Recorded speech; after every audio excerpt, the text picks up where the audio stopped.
Monsieur Bourban, ce matin, l'hôpital Al-Shifa a été victime de tirs, selon Médecins sans frontières. Les équipes médicales appellent à l'aide. Elles filment des blessés, des morts dans les couloirs. Il y aurait rupture d'électricité, d'oxygène. Cet hôpital est au centre d'une guerre urbaine actuellement en cours dans Gazaville.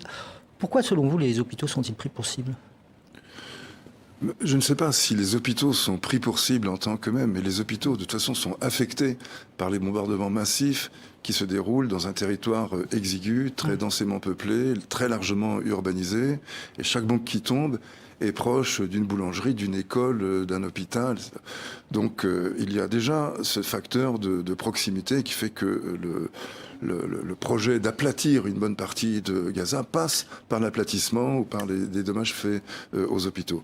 Par ailleurs, il y a depuis une quinzaine de jours une sorte de préparation psychologique de la part des Israéliens au bombardement ou à l'attaque en tout cas d'hôpitaux, puisque ceux-ci sont décrits comme des caches dans lesquelles se dissimulent des états-majors du Hamas ou des combattants. Donc il est vrai que le droit humanitaire à la fois interdit le bombardement des hôpitaux, mais interdit l'usage des hôpitaux par les forces combattantes. Donc il y a là une sorte de collision juridique, mais qui est due simplement au fait que cet espace, ce territoire est extrêmement exigu, qu'il est en révolte, qu'il est en guerre contre l'occupant, et que tous les espaces pouvant être occupés sont effectivement occupés. On ne peut pas exclure, bien que les médecins qui ont travaillé là-bas, notamment les médecins d'MSF qui ont travaillé à Al-Shifa, n'ont jamais vu trace de ces états-majors ou de la présence de forces armées du Hamas dans ces hôpitaux. On n'est pas en mesure de l'exclure. Et je pense que d'ailleurs, il serait bon qu'une enquête indépendante puisse être diligentée et que des observateurs neutres puissent se rendre à Al-Shifa. C'est ce que demandaient d'ailleurs les équipes médicales. Absolument. Donc ça permettrait de faire le jour. Mais de toute façon, cette idée selon laquelle il y a un trope, un mantra de la propagande israélienne qui dit, en substance, en Israël, l'armée protège la population, à Gaza, la population protège l'armée. L'usage de boucliers. C'est pas entièrement faux, mais c'est simplement dû à l'asymétrie énorme à la fois des forces et de la situation politique. Des forces, parce que l'armée israélienne est ce qu'on sait, une des premières armées du monde, et de la symétrie de fait, de la symétrie, disons, politique et sociale, où il y a un occupant... Aussi. Pardon. Et géographique également de la bande de Gaza. Et géographique, extrêmement exigu, ça je le disais, mais surtout sur le fait qu'Israël est l'occupant, et que lorsqu'on parle du droit d'Israël à se défendre, d'ailleurs sur le plan juridique, ce droit à se défendre, il procède d'une idée de légitime défense internationale. C'est quand un État étranger vous attaque que vous avez le droit de vous défendre. Là, il s'agit plutôt d'une insurrection interne, puisqu'Israël est la puissance occupante. Puissance occupante dont le rôle doit être de protéger la population dans les territoires occupés.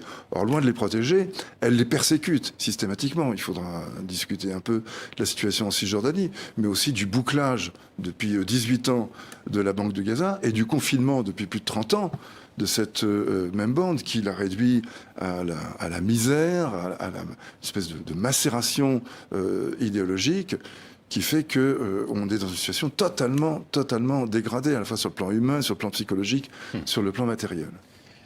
Au-delà des hôpitaux, des ambulances ont été touchées aussi ces derniers jours par des bombardements, celle du CICR, la Croix-Rouge notamment, c'était le week-end dernier à Gaza. Le CICR qui a dit hier que le système de santé avait atteint un point de non-retour dans ce territoire. Le directeur général de l'OMS lui a affirmé que ce système est à genoux.